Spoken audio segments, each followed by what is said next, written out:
मीरापुर विधानसभा seat से भाजपा प्रत्याशी प्रशांत चौधरी के समर्थन में क्षेत्र के गांव भोकरहड़ी में एक सभा का आयोजन हुआ।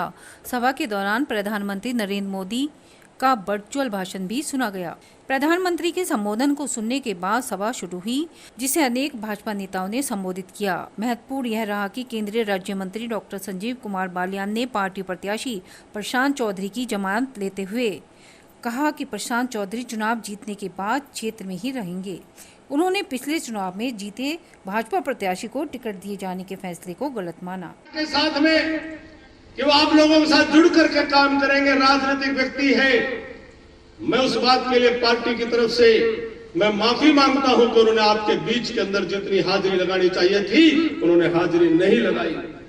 और भाई प्रशांत चौधरी की जमानत इसलिए ली है, इस भरी पंचायत के बीच में एक बार खड़े होकर हाथ जोड़ करके फिर से इस बात की तसल्ली करा दो कि रहोगे तो लोगों के बीच में रहोगे। ये तब जाकर के हम आपकी जमानत लेने का काम कर रहे हैं। मैं निवेदन करता हूं कि कमल के फूल पर आप वोट दें।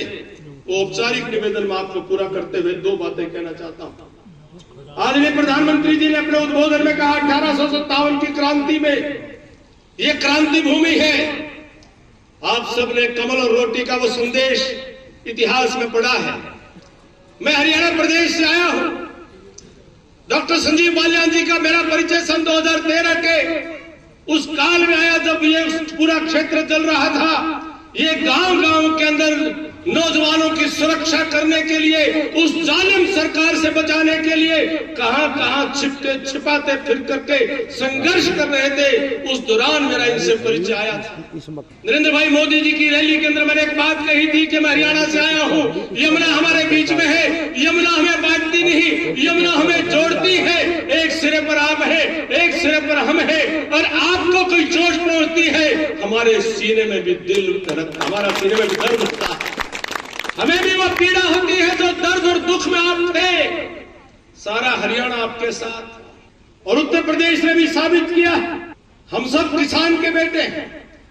भले ही हम किसी राजनीतिक विचारधारा के साथ काम करते हैं सरकार में, अगर आपने इस बात को स्वीकार नहीं किया, आपको पसंद नहीं आया कि कानून, कृषि कानून हमें स्वीकार नहीं, हरियाणा के लोग अगर आंदोलन में थे तो मेरे उत्तर प्रदेश की सरदारी भी आंदोलन में। केवल 8-10 मिनट में सीधी बात आपसे कुछ करना चाहता हूं।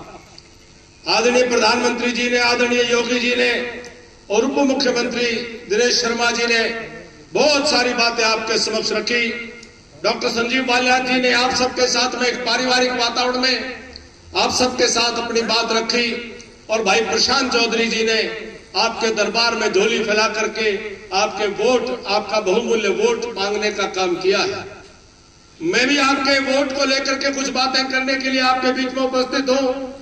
2022 का विधानसभा का चुनाव है। आप एक बार फिर से पंच परमेश्वर न्यायाधीश बन करके आप फैसला करने वाले हो, आप राजा हो। ये लोकतंत्र के अंदर चुनाव के दिन आप राजा बनते हो। बड़ा सरमाएदार, बड़ा राजा आपके दरवाजे के ऊपर, दहलीज के ऊपर आकर के झोली फैला करके वोटों की भीख मांगता है। आप एक दिन के राजा हो। आपके बिल्कुल पड़ोस के 24 घंटे आपके बीच में रहने वाले विधायक से बड़ी हैसियत होती है जिला पंचायत अध्यक्ष। आपको मिला जिला पंचायत अध्यक्ष, बिल्कुल आपके बीच का 24 घंटे का कार्यकर्ता आपको दिया पार्टी ने, किसी बीजेपी ने दिया आपके बीच में। और भी ये सारी टीम बैठी है, हम भी बैठे। तो मैं तो एक निवेदन कर रहा कि इस चुनाव में कोई भी नाराजगी आज उसे निकालना, मन में कोई भी भाव उसे निकालना। हमें 12 से 17 का दौड़नी चाहिए भाई।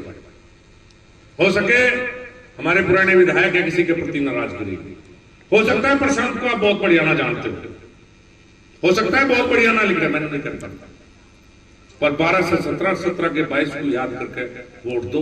वोट मुख्यमंत्री चुनने के लिए वोट दो, मात्र किसी से नाराज होकर वोट खराब मत करो। सरकार भारतीय जनता पार्टी की बन रही और आपकी हिस्सेदारी होनी चाहिए, और विधायक की जिम्मेदारी मैं लेके जा रहा आपके बीच में। ना हो तो मैं जब रेडी आपके बीच में बैठा रहूंगा। बहुत बहुत धन्यवाद, बहुत बहुत अभिनंदन। समस्या आपकी एक है कि पूर्व विधायक आपके बीच में सरकार छोड़ के भाग गया, आपके बीच में नहीं आया, तो उसकी गारंटी लेने के लिए, मेरी जमानत लेने के लिए हमारे बड़े भाई डॉक्टर संजीव बालियान जी हमारे बीच में आए हैं। और उन्होंने मेरी जमानत ली है। मैं तो एक ही बात कहूंगा कि भैया, चाहे कोर्ट से जमानत हो या बैंक से लोन हो, बिना जमानत के कोई नहीं देता। तो जमानती मेरा मजबूत है भाई, मजबूत जमानती लाया हूं, और हरियाणा से भी लाया हूं कैप्टन अभिमन्यु जी को। और ये तो मेरे प्रमुख बैठे हैं, 2-2, 3-3, और हमारे जिला पंचायत के अध्यक्ष बैठे हैं, ये तो मेरे जमानती ही हैं। तुम्हारे गांव के योगिंदर वर्मा जी भी मेरे जमानती बड़े हुए परमानेंट चुनाव संयोजक हैं यहाँ पर। साथियों, जैसे कि मंत्री जी ने कहा, मोदी जी के काम किसी से छिपे हुए नहीं है। जो सभा को केंद्रीय मंत्री कैप्टन अभिमन्यु में जिला पंचायत अध्यक्ष डॉक्टर बीरपाल निर्वाल ने भी संबोधित किया। आज आपके गांव में छोटी सी एक चुनाव सभा रखी हुई, जिसमें मुख्य अतिथि के रूप में हमारे यहाँ दो बहुत ही वरिष्ठ नेता बनाए हुए, जिनमें केंद्रीय मंत्री डॉक्टर संजीव बालियान जी आपके चित परिचित है। उसे हरियाणा में बता रहे कैप्टन अभिमन्यु जी जो प्रदेश के पांव का कुल्हाड़ी मारने वाला वोट मत देना। मैं कहता हूं उत्तर प्रदेश में जो वोट है पांव की कुल्हाड़ी का तो नुकसान बर्दाश्त कर लेंगे, लेकिन साथियों आपका पड़ा हुआ गलत वोट ये गर्दन के ऊपर वार पड़ने वाला है। एक भी वोट गलत ना हो जाए, मेरा निवेदन आप सबसे भूल चूक ना हो जाए, क्योंकि इतिहास एक शायर ने कहा है कि तारीख के पन्नों ने वो दौर भी देखे हैं, लम्हों ने खता की थी, सदियों ने सजा पाई है, 1000 साल हमने वो सजाएं पाई है। हम शांति से, अमन चैन से रहना चाहते हैं। योगी जी ने वातावरण दिया है, लेकिन हम असुरक्षित नहीं होना चाहते। आपका वोट आजम खान को ताकत देने का काम ना करे, मुख्तार को, अतीक को बाहर निकाल करके जुल्म सितम करने की इजाजत देने का काम ना करे।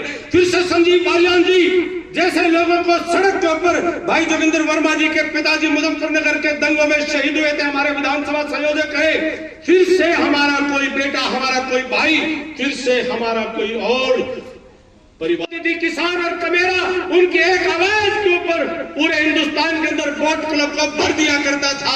आज चौधरी चरण सिंह जी की इतनी विरासत उस सैफई के शहंशाह के चरणों में क्यों झुकती हुई दिखाई देती है? देखिए, पूरे पश्चिम उत्तर प्रदेश के अंदर 36 बिरादरी मिलकर के इतिहास को दोहराने जा रही है, और हमें पूरा विश्वास है कि यहाँ पर भारतीय जनता पार्टी की प्रचंड बहुमत से जीत होने वाली है। जनता का जिस प्रकार से आशीर्वाद मिल रहा है, जिस प्रकार से जन समर्थन मिल रहा है, यहाँ पर भारतीय जनता पार्टी को बहुत आशीर्वाद देने के लिए, दोबारा सरकार बनाने के लिए लोग तैयार बैठे। इसके बाद प्रशांत चौधरी पार्टी नेताओं के साथ धीराहिड़ी पहुंचे और वहां भी जनसंपर्क कर ग्रामीणों से भाजपा के लिए वोट करने की अपील की। मेरे साथ डॉक्टर निर्वाल जी हैं, जो यहाँ से बिलोंग भी करते हैं और अपने आप में जो है यहाँ के प्रत्याशी को पूरे सपोर्ट करें, उनसे बात करते हैं, उनके बारे में क्या कहते हैं। और निर्वाल जी, पहले तो आपका धन्यवाद, बहुत बहुत धन्यवाद जी। मैं ये जानना चाहूँगा, आज जैसे मैं अभी मीटिंग में देख रहा था, प्रत्याशी को बाहर का बड़ा विरोध झेलना पड़ रहा, तो उसका क्या लगता है आपको? जी, हमारे यहाँ पहली बार भी आपने देखा होगा 2017 में भी बाहरी प्रत्याशी था, थोड़े दिन उनका भी विरोध हुआ था, उसके बाद में फिर सब कार्यकर्ता जनता का समर्थन उनको मिला। इस बार भी फिर बाहरी प्रत्याशी दिया गया, क्योंकि स्थानीय कई प्रत्याशी टिकट की लाइन में थे, लेकिन भाजपा नेतृत्व ने इनको प्रत्याशी बनाकर भेज दिया। तो 1-2 दिन कार्यकर्ताओं का मन खराब हुआ, लेकिन उसके बाद में सभी कार्यकर्ता और जो टिकट मांग रहे थे सब लोग एक मत से इनको जिताने में। क्या मुद्दे लेकर आए हैं यहाँ, मतलब मुद्दे क्या होंगे आपके मेन? वो मुद्दे तो कोई यहाँ का विधानसभा का अलग से मुद्दा नहीं, क्योंकि यहाँ का एक मुद्दा था चीनी मिल मोहना का विस्तारीकरण, एकमात्र मुद्दा था, इसके अलावा कोई मुद्दा नहीं। दूसरा मुद्दा यह था कि सुखतीर्थ में गंगा जी की नई धारा को लाने का। वो दोनों मुद्दे मैं 10 वर्ष से लेकर चला था। तो चीनी मिल का विस्तारीकरण की घोषणा माननीय मुख्यमंत्री जी ने सदन में कर दी, और गंगा जी का जो मुद्दा है वो भी आने वाले 1 वर्ष के अंदर अंदर मुझे लगता है कि वो भी पूरा हो जाएगा। बाकी सब यही मुद्दे, सुरक्षा के मुद्दे, और कोई स्थानीय कोई विशेष मुद्दा नहीं। क्या नहीं लगता, एक सवाल मैं बड़ा पर्सनल पूछता हूँ आपको, अगर आप जिला पंचायत अध्यक्ष ना होते तो शायद आप यहाँ से आप चुनाव लड़ते ना? मेरा कोई चुनाव, अगर मैं जिला पंचायत अध्यक्ष ना होता टिकट मांगता, लेकिन चुनाव लड़ने का फिर ये रहता, क्योंकि जातिगत हिसाब से, ये जाति के हिसाब से ये सीट जाति बिरादरी में नहीं दी गई। तो आप क्या कहना चाहेंगे जनता के लिए, क्या आप मैसेज? बिल्कुल मेरा यही मैसेज है, इसके अलावा कोई रास्ता नहीं।